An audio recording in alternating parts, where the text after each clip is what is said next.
Chapter 12. I lay on my straw, but I could not sleep. I thought of the occurrences of the day. What chiefly struck me was the gentle manners of these people, and I longed to join them, but dared not. I remembered too well the treatment I had suffered the night before from the barbarous villagers, and resolved, whatever course of conduct I might hereafter think it right to pursue, that for the present I would remain quietly in my hovel, watching and endeavouring to discover the motives which influenced their actions. The cottagers arose the next morning before the sun. The young woman arranged the cottage and prepared the food, and the youth departed after the first meal. This day was passed in the same routine as that which preceded it. The young man was constantly employed out of doors, and the girl in various laborious occupations within. The old man, whom I soon perceived to be blind, employed his leisure hours on his instrument or in contemplation. Nothing could exceed the love and respect which the younger cottagers exhibited towards their venerable companion. They performed towards him every little office of affection and duty with gentleness, and he rewarded them by his benevolent smiles. They were not entirely happy. The young man and his companion often went apart and appeared to weep. I saw no cause for their unhappiness, but I was deeply affected by it. If such lovely creatures were miserable, it was less strange that I, an imperfect and solitary being, should be wretched. Yet why were these gentle beings unhappy? They possessed a delightful house, for such it was in my eyes, and every luxury. They had a fire to warm them when chill, and delicious viands when hungry. They were dressed in excellent clothes, and still more, they enjoyed one another's company and speech, interchanging each day looks of affection and kindness. What did their tears imply? Did they really express pain? I was at first unable to solve these questions, but perpetual attention and time explained to me many appearances which were at first enigmatic. A considerable period elapsed before I discovered one of the causes of the uneasiness of this amiable family. It was poverty, and they suffered that evil in a very distressing degree. Their nourishment consisted entirely of the vegetables of their garden and the milk of one cow, which gave very little during the winter, when its masters could scarcely procure food to support it. They often, I believe, suffered the pangs of hunger very poignantly, especially the two younger cottagers, for several times they placed food before the old man, when they reserved none for themselves. This trait of kindness moved me sensibly. I had been accustomed during the night to steal a part of their store for my own consumption, but when I found that in doing this I inflicted pain on the cottagers, I abstained, and satisfied myself with berries, nuts, and roots which I gathered from a neighbouring wood. I discovered also another means through which I was enabled to assist their labours. I found that the youth spent a great part of each day in collecting wood for the family fire, and during the night I often took his tools, the use of which I quickly discovered, and brought home firing sufficient for the consumption of several days. I remember the first time that I did this. The young woman, when she opened the door in the morning, appeared greatly astonished on seeing a great pile of wood on the outside. She uttered some words in a loud voice, and the youth joined her, who also expressed surprise. I observed with pleasure that he did not go to the forest that day, but spent it in repairing the cottage and cultivating the garden. By degrees I made a discovery of still greater moment. I found that these people possessed a method of communicating their experience and feelings to one another by articulate sounds. I perceived that the words they spoke sometimes produced pleasure or pain, smiles or sadness, in the minds and countenances of the hearers. This was indeed a godlike science, and I ardently desired to become acquainted with it. But I was baffled in every attempt I made for this purpose. Their pronunciation was quick, and the words they uttered not having any apparent connection with visible objects, I was unable to discover any clue by which I could unravel the mystery of their reference. By great application, however, and after having remained during the space of several revolutions of the moon in my hovel, I discovered the names that were given to some of the most familiar objects of discourse. I learned and applied the words fire, milk, bread, and wood. I learned also the names of the cottages themselves. The youth and his companion had each of them several names, but the old man had only one, which was father.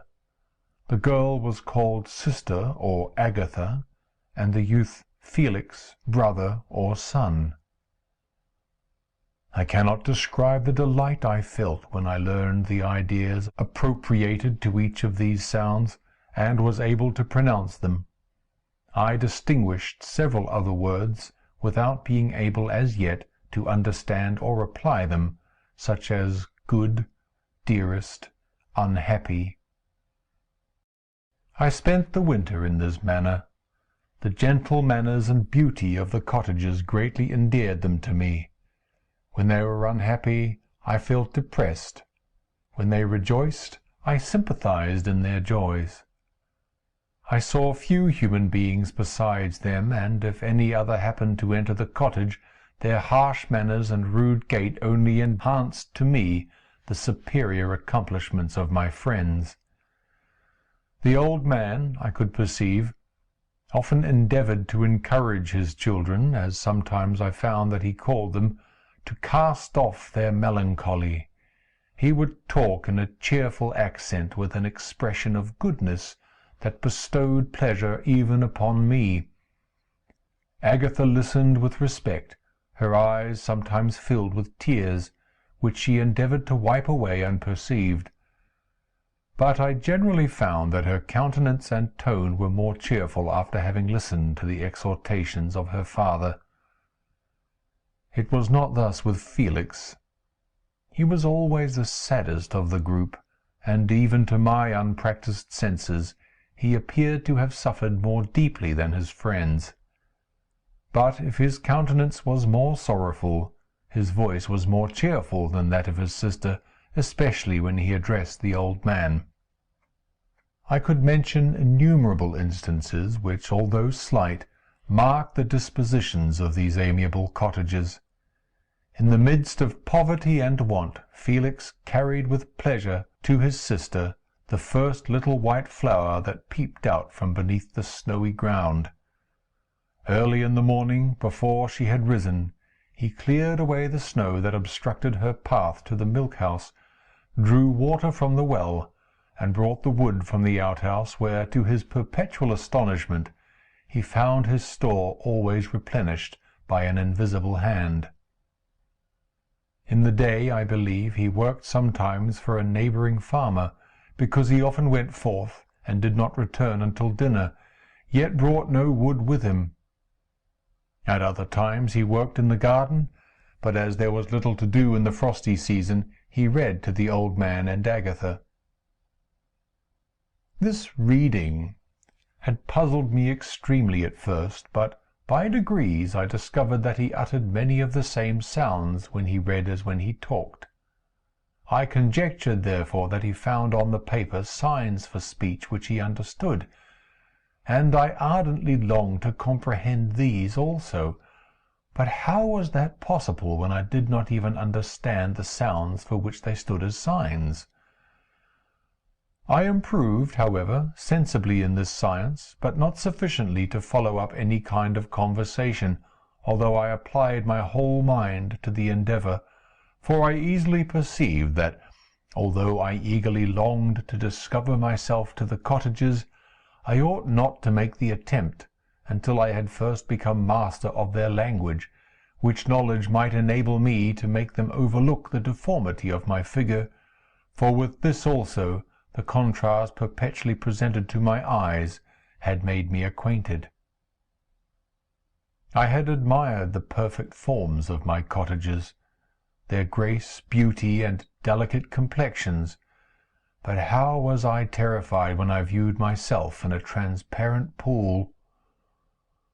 At first I stared back, unable to believe that it was indeed I who was reflected in the mirror, and when I became fully convinced that I was in reality the monster that I am, I was filled with the bitterest sensations of despondence and mortification. Alas! I did not yet entirely know the fatal effects of this miserable deformity.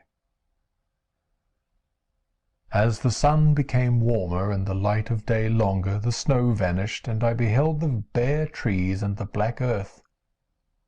From this time Felix was more employed, and the heart-moving indications of impending famine disappeared. Their food, as I afterwards found, was coarse, but it was wholesome, and they procured a sufficiency of it. Several new kinds of plants sprang up in the garden, which they dressed, and these signs of comfort increased daily as the season advanced. The old man, leaning on his son, walked each day at noon when it did not rain, as I found it was called when the heavens poured forth its waters. This frequently took place, but a high wind quickly dried the earth, and the season became far more pleasant than it had been. My mode of life in my hovel was uniform. During the mornings I attended the motions of the cottagers, and when they were dispersed in various occupations, I slept. The remainder of the day was spent in observing my friends. When they had retired to rest, if there was any moon or the night was starlight, I went into the woods and collected my own food and fuel for the cottage. When I returned, as often as it was necessary, I cleared their path from the snow, and performed those offices that I had seen done by Felix. I afterwards found that these labours, performed by an invisible hand, greatly astonished them, and once or twice I heard them, on these occasions, utter the words "good spirit," "wonderful," but I did not then understand the signification of these terms. My thoughts now became more active, and I longed to discover the motives and feelings of these lovely creatures. I was inquisitive to know why Felix appeared so miserable, and Agatha so sad. I thought, foolish wretch, that it might be in my power to restore happiness to these deserving people. When I slept or was absent, the forms of the venerable blind father, the gentle Agatha, and the excellent Felix flitted before me. I looked upon them as superior beings, who would be the arbiters of my future destiny. I formed in my imagination 1,000 pictures of presenting myself to them, and their reception of me. I imagined that they would be disgusted, until, by my gentle demeanour and conciliating words, I should first win their favour, and afterwards their love. These thoughts exhilarated me, and led me to apply with fresh ardour to the acquiring the art of language.